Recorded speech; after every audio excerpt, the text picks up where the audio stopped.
The wedding dress had been her grandmother's. The engagement ring belonged to another woman, and the cowboy standing at the altar wasn't supposed to be hers at all. Magnolia.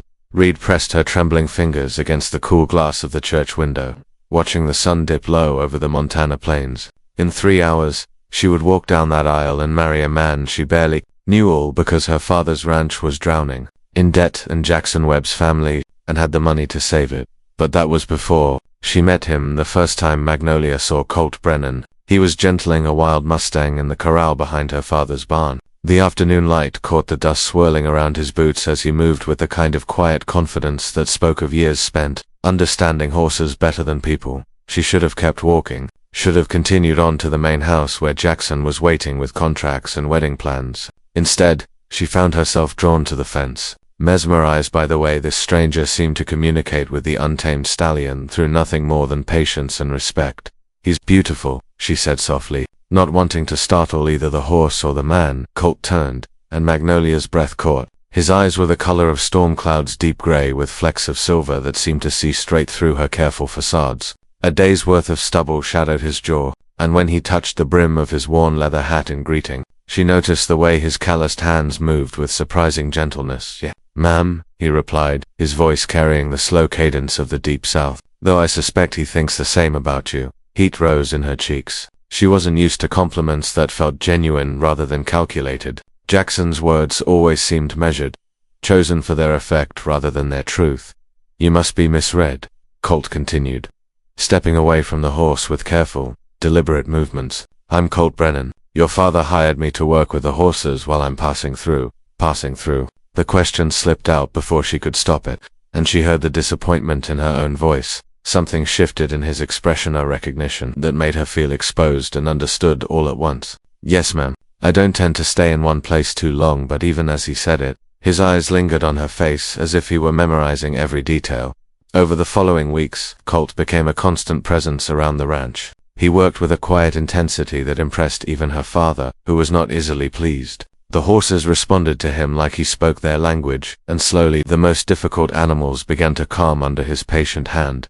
Magnolia found herself making excuses to visit the stables. She would bring him water during the heat of the afternoon, or linger after checking on her mare, Starlight. Their conversations started simple about the weather, the horses, the changing colors of the autumn leaves. But gradually, they began to share deeper things.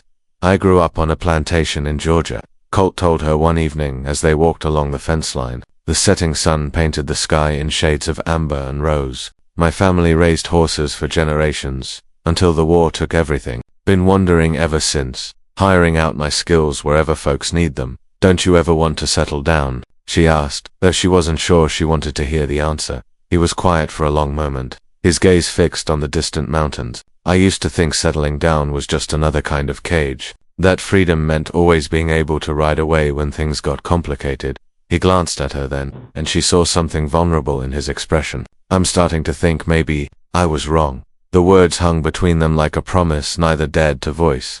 Meanwhile, the wedding preparations continued around them like an unstoppable tide. Jackson visited twice a week, bringing fabric samples and discussing the guest list with her mother. He was polite, well-educated, and everything a woman should want in a husband. But when he looked at her, she felt like a prize he was purchasing rather than a woman he was choosing to love. "The Webb family has been generous with the dowry," her father said one evening over dinner. "This marriage will save the ranch. Magnolia, you understand that, don't you?" She understood. She understood that her feelings didn't matter when weighed against the survival of everything her family had built. She understood that love was a luxury they couldn't afford, but understanding didn't make it hurt any less.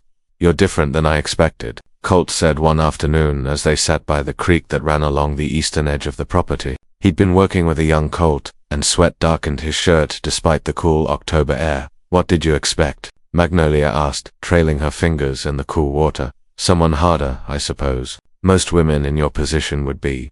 He turned to look at her directly. "You're marrying for money, aren't you?" The blunt question should have offended her. Instead, it felt like relief to have someone acknowledge the truth she'd been dancing around for months. "My father's in debt," she admitted. "The ranch has been struggling for years. Jackson's family can save it, but only if... She gestured helplessly. "Only if I become part of the bargain." "And what do you want?" His voice was gentle, but she heard the steel beneath it. Not what your father wants. Not what's practical. What do you want? No one had ever asked her that question. Not once in her 22 years had anyone wondered what Magnolia Red truly wanted for herself. I want to feel like I matter, she whispered, the words tumbling out before she could stop them. Not as someone's daughter or someone's wife, but just ...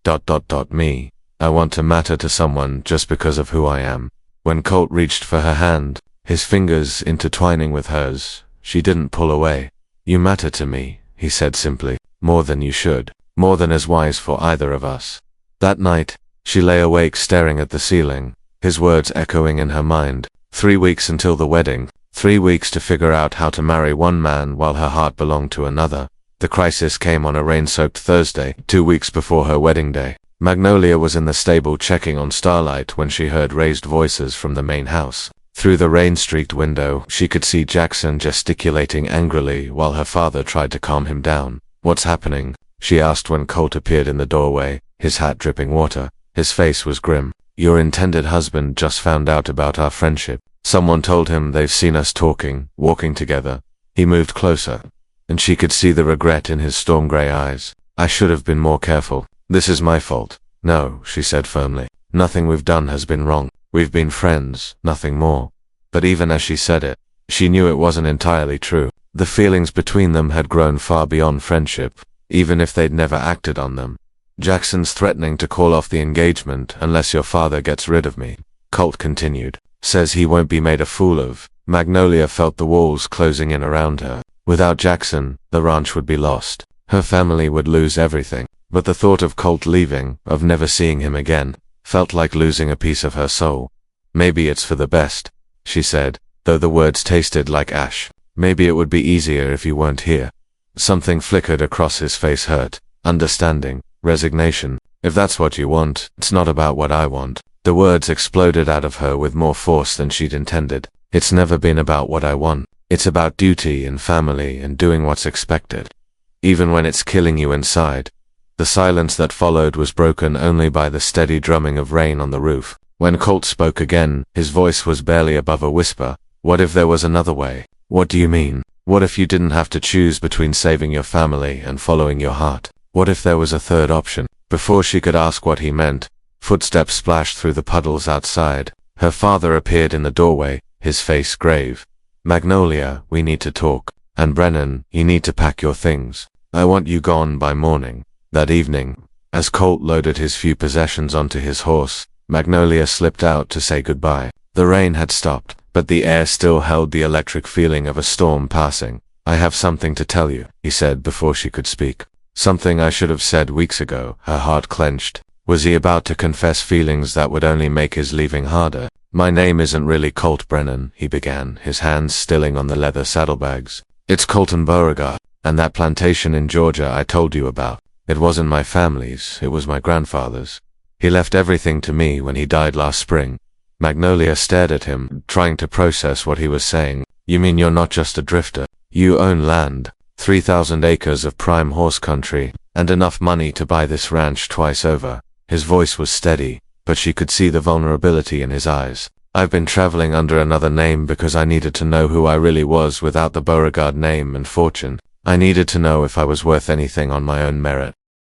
The implications hit her like a physical blow. You could save the ranch yourself. You could ... double quotes. She couldn't finish the sentence, couldn't dare to hope. I could marry you, he said quietly. If you'd have me, if you could love a man who lied about who he was, even if it was for good reasons. The words hung in the air between them, full of possibility and terror. You're my first, she whispered, the truth spilling out before she could stop it. The first man I've ever loved. The first person who's ever made me feel like I was worth something just for being myself. When he cupped her face in his hands, his touch was gentle as a prayer. Then marry me, he said, not for duty or money or family expectations. Marry me because we choose each other. Because what we have is rare and precious, and worth fighting for. Jackson will be furious. My father will have questions. The whole town will talk. Let them talk. His thumb brushed away a tear she didn't realize she'd shed. I love you, Magnolia Reed. I love your strength and your gentleness and the way you see beauty in wild things. If you'll have me, I swear you'll be my last first love, my last heartbreak, my last goodbye. Standing there in the moonlight, with the man she loved offering her everything she'd never dared to dream of. Magnolia finally understood what it meant to be truly free. Epilogue, New Beginnings. The second wedding was nothing like the first was supposed to be. Instead of the grand church ceremony planned for Jackson Webb, Magnolia and Colt were married in the meadow behind the house, with just their families and closest friends present. She wore her grandmother's dress, but this time it felt like a blessing rather than a burden. When Colt promised to love and cherish her for all their days, she knew he meant every word. 6 months later, they stood together on the porch of their new home in Georgia, watching the sun rise over the pastures where their horses ran free. The Montana ranch had been saved with Colt's help, and her father had finally admitted that perhaps love was more important than financial arrangements after all. Any regrets? Colt asked, wrapping his arms around her from behind. Magnolia leaned back against his solid warmth, watching a red-tailed hawk circle lazily overhead. Only one, she said. I regret that it took me so long to believe I deserved to be happy. He pressed a kiss to the top of her head. We have the rest of our lives to make up for lost time. In the distance, a Mustang called to its mate, wild and free and absolutely certain of where it belonged, just like her heart had finally learned to be